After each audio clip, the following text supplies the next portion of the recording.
fifth missile fired by the Houthis. Meanwhile, Israel's national security advisor has condemned the Houthi attack and confirmed that no Gaza hostage deal was in sight. לגבי הסיפור של החות'ים, הבה נאמר שהדבר הזה הוא בלתי נסבל, אבל לא נשתמש בהזדמנות על המפגש הזה להבהיר לאויבינו מה צפוי להם ככל שהם ימשיכו בהתרסה הזאת. מצרים היא מדינה שהיא ידידה שלנו, היא נמצאת איתנו בשלום. Yeah, the Houthis in Yemen basically are a rebel group backed by Iran, and they fired on Israel. So the question is, will the war spread? איתם, אני בשיח עם המקבילים שלי במצרים, לנו חשוב שגם אם זה מה שהם חוששים ממנו, שבכל זאת יינתן טיפול לפצועים. Intense fighting continues as Israel has expanded its ground offensive in Gaza. Israeli strikes have now targeted refugee camps. This latest move threatens to derail the ongoing hostage release talks.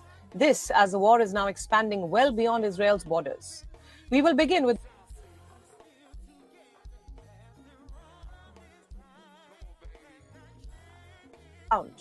In the latest, Israel has confirmed that it attacked a densely populated refugee camp in North Gaza.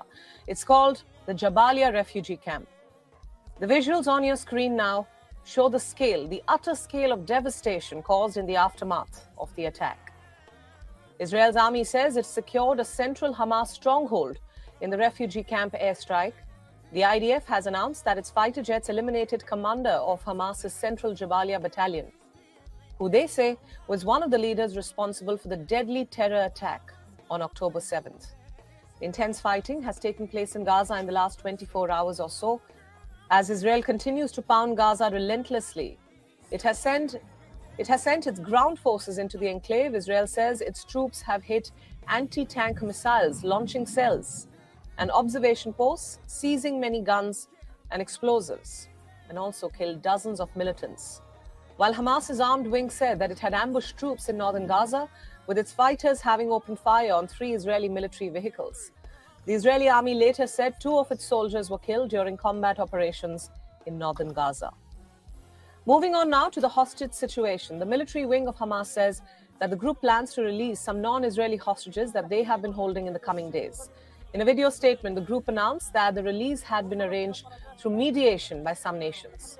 Though these nations were not named, Hamas also did not reveal how many hostages would be freed, but said the group no longer had the desire or the need to keep them. Meanwhile, the Qatari Prime Minister has told visiting Thailand Foreign Minister that efforts are on to secure the release of the hostages. However, after the Israeli strike on Gaza's refugee camp, Qatar has warned that Israeli aggression can undermine the talks on hostages. Meanwhile, the war is expanding beyond the borders. Tensions have been rising on the Israeli border with Lebanon since the war began, as the fighting continues with militant group Hezbollah. On Tuesday, Lebanon accused Israel of white phosphorus attacks, over which it said it will file a complaint to the United Nations. Elsewhere, Yemen's Iran-backed Houthi rebels said that they attacked Israel on Tuesday. They quote-unquote launched a large batch of ballistic missiles, and a large number of armed aircraft were launched at Israel. The Houthi rebels pledge more attacks against Israel if its war on Hamas in Gaza continues. Now shifting focus to the aid situation in Gaza. Dozens of Egyptian volunteers at the Rafah crossing facilitated the movement of aid trucks into Gaza on Tuesday.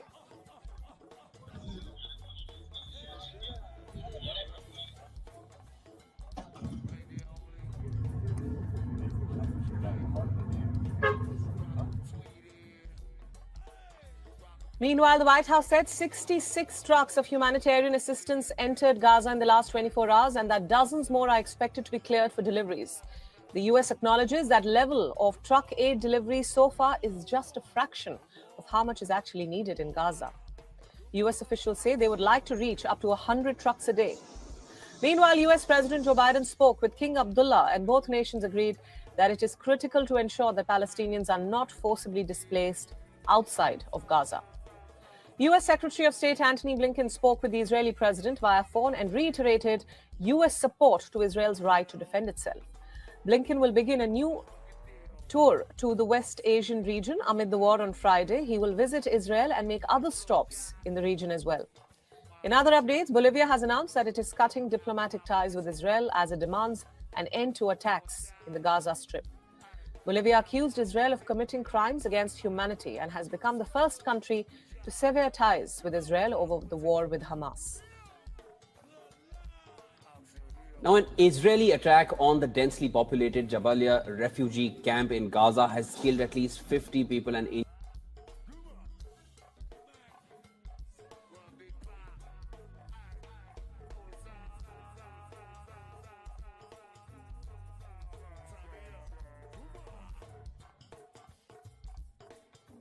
Hey, det er Per fra Karaoke.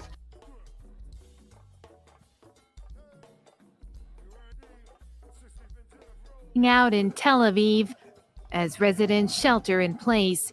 It's becoming an all too familiar sound in the aftermath of Hamas's deadly raid on October 7th. Earlier on Tuesday, the resort town of Eilat on the Red Sea was targeted by a drone.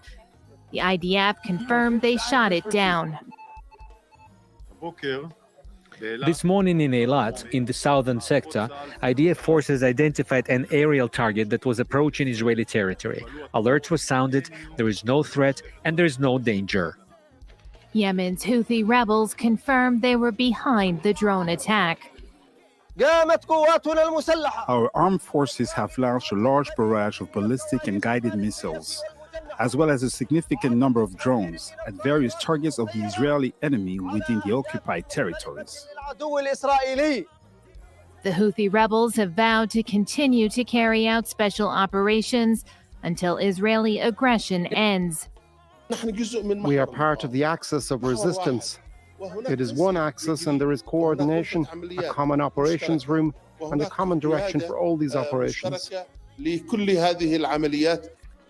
This axis of resistance includes several other groups operating in Syria, Iraq, and Hezbollah in Lebanon, all supported by Iran.